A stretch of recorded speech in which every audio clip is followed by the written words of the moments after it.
I'm Matt at Nexus Baseball, and this is episode 7 of the Tommy John Epidemic. This series is a YouTube read of content from the book Plague of the Gods, an outsider's perspective on baseball's Tommy John epidemic, which is available now on Amazon. I decided to put this content on YouTube to make the material as accessible as possible. This series examines the science behind the most superhuman action the human body can produce, accelerating a baseball up to 100 miles per hour.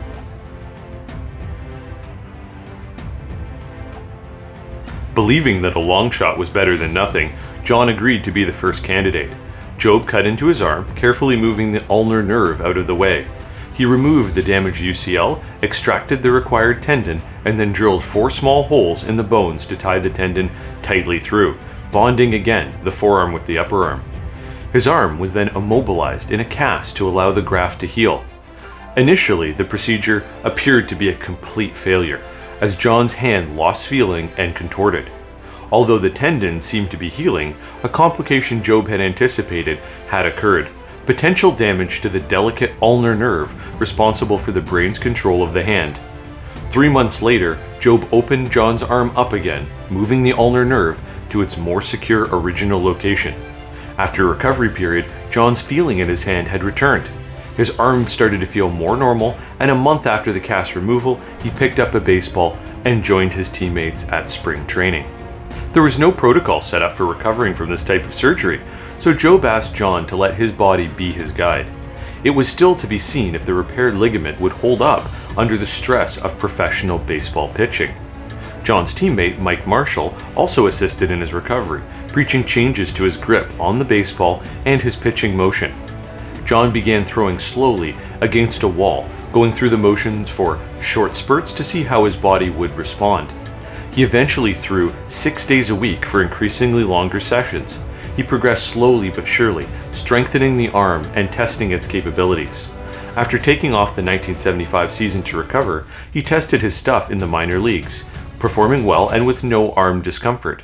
Tommy John had beaten the odds, and in the 1976 season returned to pitching for the Dodgers. He would go on to pitch for 13 more seasons in the major leagues, 2 more than he had pitched prior to the surgery, making his career one of the longest in baseball history. In that context, the surgery was a historic success. This new type of surgery was employed several times with mixed results in the following years, but with each surgery, Job's proficiency increased, and John's success showed pitchers there was a fix to the devastating career-ending injury. Job has said that if he had developed the process of UCL reconstruction 10 years earlier, he would have employed it also to save Sandy Koufax's elbow. Although never officially diagnosed as a torn UCL, Job believed it likely and jokes it might as easily have been called the Sandy Koufax surgery.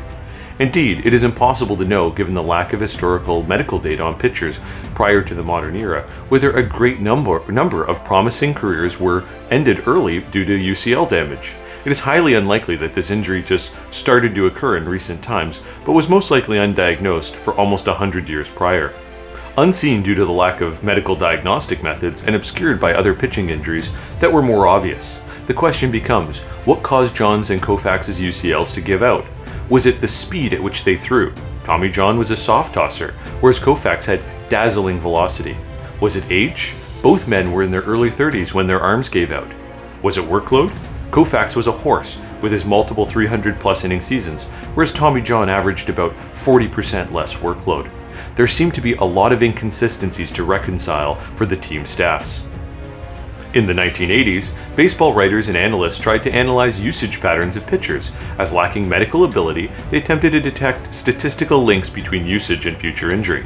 In his book, The Diamond Appraised, written in 1989 with Tom House, Craig R. Wright analyzed historical patterns to determine that the primary correlation between an early burnout versus a long career was overwork in the formative years, the teens and early 20s. Instead, he believed that workloads should be increased gradually as a pitcher matures, before declining again as they age. He also stressed the challenges mentioned previously in directly comparing innings between eras, favoring a combination of batters faced per inning and total pitches thrown.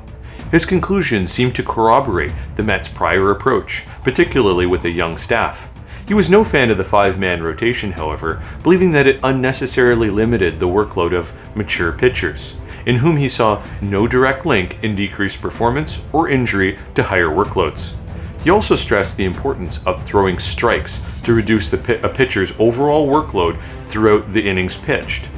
Wright's arguments, although not universally accepted, helped to shift the discussion away from just innings reductions to looking at enhanced tracking of workloads of using pitches thrown. This examination of the number of pitches per inning was also relevant in terms of the changing approach of baseball's hitters as well.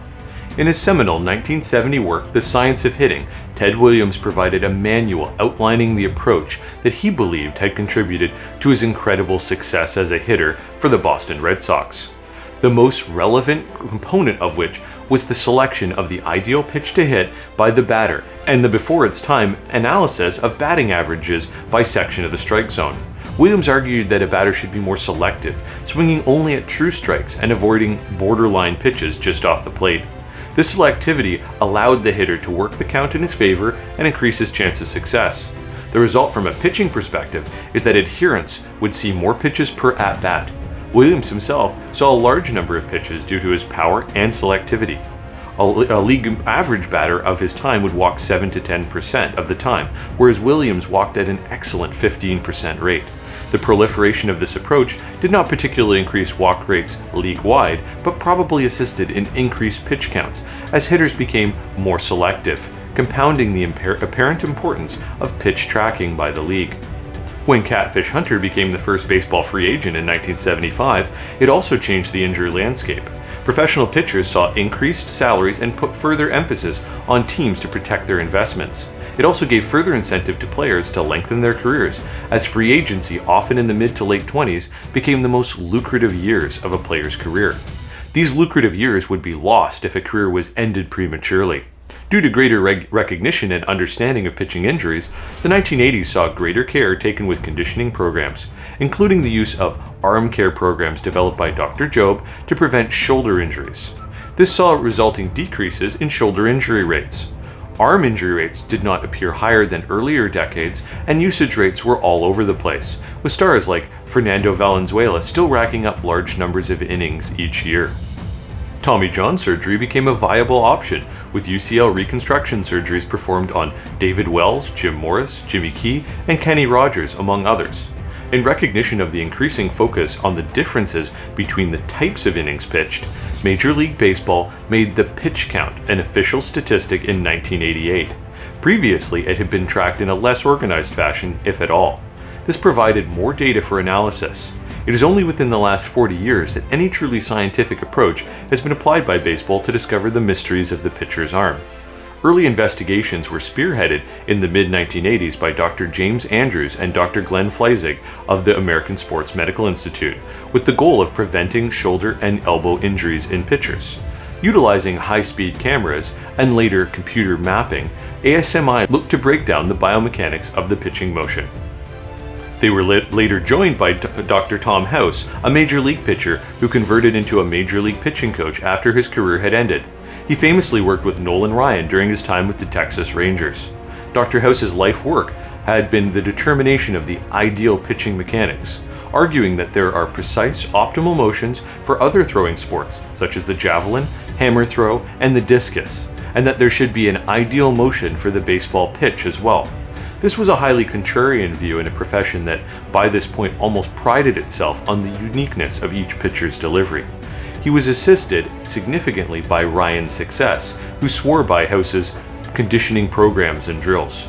Reciprocally, due to his high velocity and longevity, House held up Ryan's as the perfect pitching motion, with variances seen as being dangerous or inefficient. The most important element of this pursuit was that it attempted to quantify scientifically for the first time the seemingly superhuman feat of the professional baseball pitch. House continued his work after leaving his position with the Rangers to become a full-time writer and pitching guru. Working with ASMI, he quickly became the most prominent voice in the science of pitching. Join me for episode 8 next week. Remember, if you like the content, please like and subscribe. Your support makes this work possible. Also, if you want to jump ahead, please consider picking up the book on Amazon from the link in the description below. See you next week.